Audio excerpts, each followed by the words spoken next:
Graças a Deus e graças a Jesus.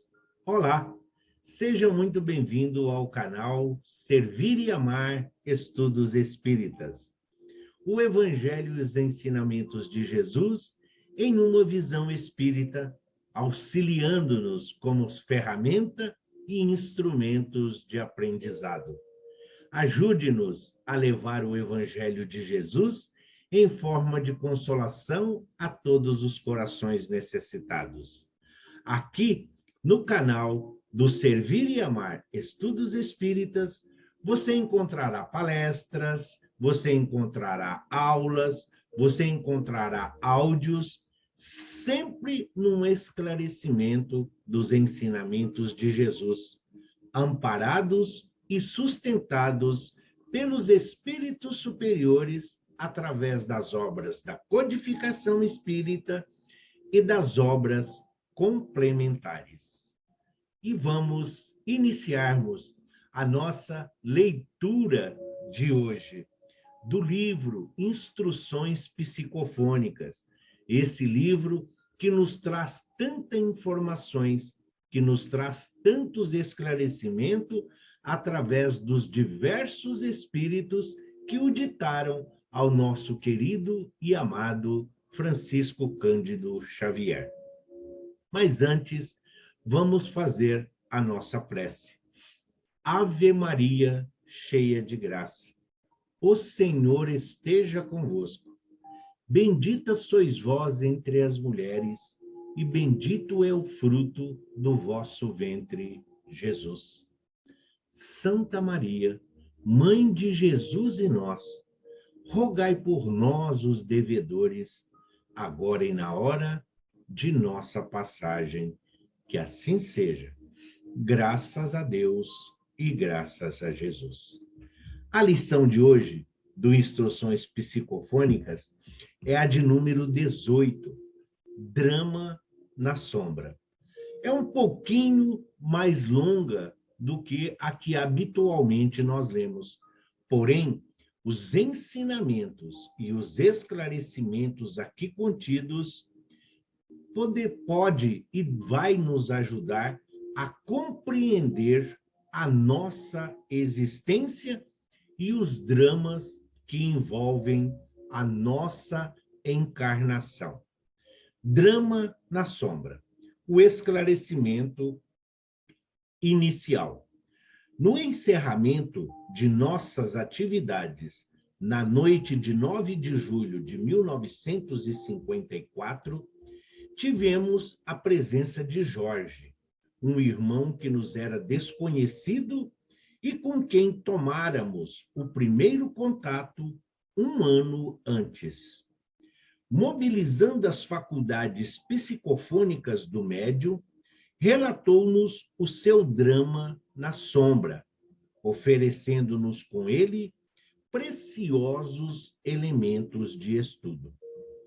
Ouvindo-o, lembramos-lhes a primeira manifestação, em julho de 1953, quando foi auxiliado por nossos benfeitores espirituais por meio de nosso grupo. Apresentara-se como um louco, sustentava a cabeça entre as mãos, queixando-se desesperadamente e alegando que trazia o crânio estilhaçado pela bala de revólver com que exterminara o próprio corpo, e cujo estampido parecia eternizar-se dentro de seu cérebro. Regressando ao nosso grupo com o presente relato, mostra como age sobre nós a lei de causa e efeito. Homicida direta e indiretamente, e suicida torna-se o obsediado pelas suas vítimas, após o crime em que se comprometeu na existência da carne, fazendo-se presa de espíritos infernais nas regiões inferiores a que desceu pelo suicídio, e somente consegue reequilibrar-se assimilando com boa vontade, o auxílio que lhe foi prestado pelos espíritos benevolentes e amigos. Importante notar que suas vítimas, com delitos menores, voltam à reencarnação antes dele e ser-lhe-ão pais terrestres em futuro próximo, para que, dentro do karma elaborado pelo trio, possam os três caminhar unidos nas provações expiatórias com que se redimirão diante da lei. Vamos então ao relato do Jorge. Quem agradece com sinceridade traz aos benfeitores aquilo que de melhor possui. Sou pobre vítima do crime e do suicídio, que vem depositar em vossas preces uma singela flor de gratidão. No entanto, para comentar o favor recebido, peço permissão para que minhas lembranças recuem no tempo. Corria o ano de 1917 e sentia-me um homem feliz entre os mais felizes. Era moço, otimista e robusto. Avizinhava-me dos 30 anos e sonhava a organização de meu próprio santuário doméstico. Anita era minha noiva. Aqueles que amaram profundamente, guardando inalteráveis no peito a primavera das primeiras aspirações, poderão compreender a floração de esperança que brilhava em minha alma. A escolhida de minha mocidade encarnava para mim o ideal da perfeita mulher. Preparávamos o futuro quando um primo de nome Cláudio veio viver em nossa casa no Rio, à caça de estabilidade profissional para a juventude necessitada de maiores experiências. Acolhido carinhosamente por meus pais e por mim, e mais moço que eu próprio, passou a ser o meu companheiro e meu irmão. O infortúnio, porém, como que me espreitava de perto, porque Cláudio e Anita, ao primeiro contato, pareceram-me transfundidos na aventura de velho conhecimento. Pouco a pouco, reconheci que a criatura querida me escapava dos braços, e mais que isso, notei que o amigo se erguia em meu adversário, porque blasonava de minha perda, ironizando-me a inferioridade física. No decurso de alguns meses, por mais que tentasse distanciá-los discretamente, Cláudio e Anita espreitavam os laços da intimidade afetiva, até que fui apeado de meu projeto risonho. Tudo quanto a terra e a vida me ofereciam de melhor. Instado para entendimento pela antiga noiva, dela recolhi observações inesperadas. Nosso compromisso era apenas uma ilusão. Andara mal inspirada. Eu não representava para ela, em verdade, o tipo ideal de companheiro. Não seríamos felizes. Melhor desfazer a aliança amorosa enquanto o tempo nos favorecia visão justa. Senti-me desfalecer. Preferia a morte à renúncia. Entretanto, era preciso sufocar o brilho humilhado, asfixiar o coração e viver. Para vós outros, semelhantes confidências podem constituir uma confissão demasiado infantil. Todavia, dela necessito para salientar o benefício recolhido em vossas preces. Recalquei o sofrimento moral. escoaram-se os dias. Cláudio era filho adotivo de nossa casa, comensal de nossa mesa. Sentindo-se meu irmão, não suspeitava de um ódio terrível que se desenvolvia no coração invigilante. Meses transcorreram e a gripe, em 1918, castigava a cidade. Estendera-se a epidemia e Cláudio não lhe resistiu ao assalto. Caiu sob invencível abatimento. Fui-lhe o enfermeiro desvelado. No entanto, mal podia suportar o devotamento de que o via objeto por parte da mulher que eu amava.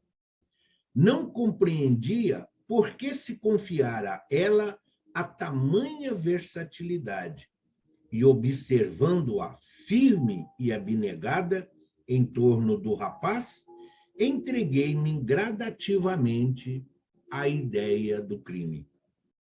Numa noite de febre alta, em que o doente reclamava maiores demonstrações de paciência e carinho, e em que Anita, fadigada, obtivera, enfim, alguns momentos de sono, eliminei todas as dúvidas. À guisa de remédio, administrei ao enfermo o veneno que o afastaria para sempre de nós. Na manhã imediata, um cadáver representava a resposta do meu despeito às esperanças da mulher que me preteria. A morte, contudo, não conseguiu desuni-los, porque Anita, embora afagada por mim, fez-se arredia e desconfiada.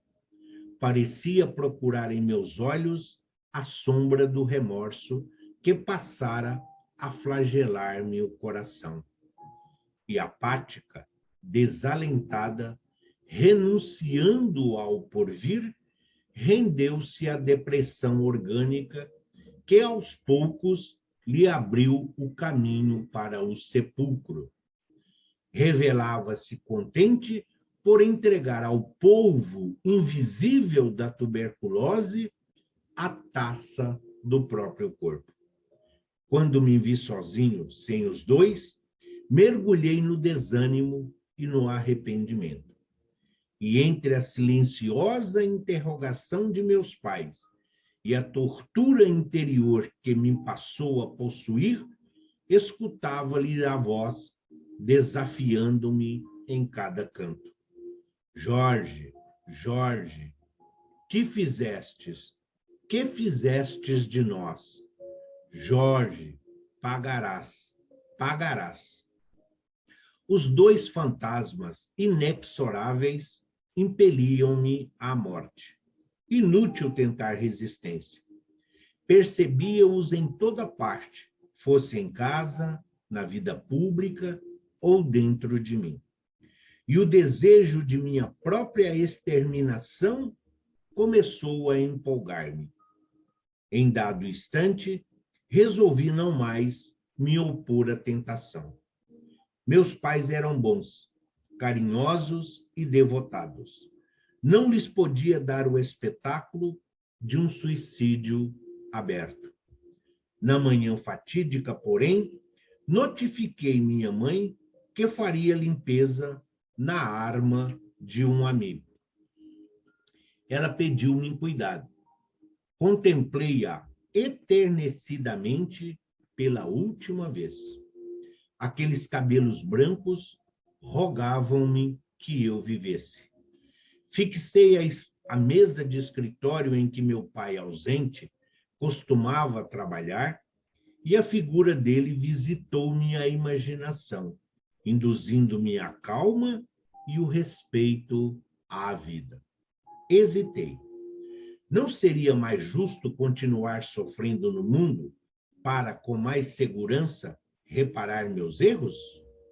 Entretanto, as acusações em voz inarticulada martelavam-me o cérebro. Jorge, covarde, que fizestes de nós? Decidi-me sem detença. Demandei o quarto de dormir e, com o revólver emprestado, espatifei o meu crânio. Ah, desde então, suspirei por morar no inferno de fogo terrestre, que seria benigno comparado ao tormento que passei a experimentar. Creio hoje que as grandes culpas nos transformam o espírito numa esfera impermeável, em cujo bojo de trevas sofremos irremediável soledade, punidos por nossa própria desesperação. Tenho a ideia de que todos os padecimentos se congregavam em mim. Desejava ver, possuía olhos e não vinha. Propunha-me ouvir qualquer voz familiar, identificava meus ouvidos e não ouvia. Queria movimentar as mãos e sentia-as, embora não conseguia acioná-las. Meus pés possuía-os intactos, entretanto, não podia movê-los. Achava-me na condição dos mutilados que prosseguem assinalando a presença dos membros que a cirurgia lhes arrancou. Comigo, uma vida nova de fome, sede, amargura e remorso passou a desdobrar-se. O estampido não tinha fim. Sempre a bala aniquilando minha cabeça. Depois de largo tempo, cuja duração não me é possível precisar, notei que vozes sinistras imprecavam contra mim. Pareciam nascer de furnas sombrias situadas em minha alma. E sempre envolto na sombra sibilante, sentia um fogo diferente daquele que conhecemos na terra, uma espécie de lava comburente e incessante, vertendo chamas vivas a entornarem de minha cabeça sobre o corpo. Debalde acariciava o desejo, o anseio de dormir. Torturava-me a fome sem que eu pudesse alimentar-me. Algumas vezes, pressentia que nuvens do céu se transformavam em temporal. Guardava a impressão de arrastar-me dificilmente sobre o pó, tentando recolher algumas gotas de chuva que me pudessem dessedentar. Mas como se eu estivesse vivendo num cárcere inteiriço, sabia que a chuva rumorejava por fora, sem que eu lograsse uma gota sequer do precioso líquido. E em meio aos tormentos inomináveis, sofria mordidelas e alfinetadas, quais se vermes devoradores me atingissem o crânio, carcomendo-me em todo o corpo, a partir da planta dos pés. Em muitas ocasiões, monstros horripilantes descerravam-me as pálpebras, que eu não conseguia reerguer, e como se falassem através de pavorosas janelas, gritavam sarcasmos e palavrões, deixando-me mais desesperado e abatido. Sempre aquela sensação da cabeça a esmigalhar-se, dos ossos a se desconjuntarem e da mente a obstruir-se sob um impacto de forças tremendas que nem de leve até hoje minha inteligência poderia definir ou compreender. De nada me valiam as lágrimas, petitórios, lamentações. Ansiava pela felicidade de tocar algum móvel, de substância material. Clamava pela bênção de poder transformar as mãos numa concha simples, a fim de recolher algo do pó terrestre, a fim de localizar-me. Assim vivi na condição de um peregrino enovelado nas trevas, até que alguém me trouxe ao vosso templo de orações. Agora que recuperei a noção do tempo, digo-vos que isso aconteceu precisamente há um ano. Pude conversar convosco, ouvir-vos a voz. O médium que me acolheu, à maneira de mãe asilando um filho, era um imã refrigerante. Transfundir-me nas sensações de um corpo físico de que me utilizava transitoriamente, embora deu-me a ideia de que eu era uma lâmpada apagada, buscando reanimar-me na chama viva da existência que me fora habitual e cujo calor buscava reaver desesperadamente. Depois de semelhante transfusão de forças, observei que energias novas fixavam-me no espírito, refazendo-me os sentidos normais, e então pude gemer. Tive a felicidade de gemer como antigamente, de chorar como se chora no mundo. Conduzido a um hospital, recebi tratamento. Decorrido 2 meses, passei-vos a frequentar o ambiente. Aprendi a encontrar o socorro da oração e, mais consciente de mim, indaguei por Cláudio e Anita. Obtive permissão de revê-los. Ó prodígio! Reencontrei-os enlaçados num lar feliz, tão jovens quanto antes. Recém-casados, desfrutavam aventura merecida. Marido e mulher haviam reconstituído a união que eu furtara. Aproximei-me deles com imensa emoção. A noite avançava plena. Estático, rememorando o pretérito, reconheci que os dois haviam entrado nas vibrações radiosas da prece, passando logo após ao sono doce e tranquilo. Minha surpresa se fez mais bela.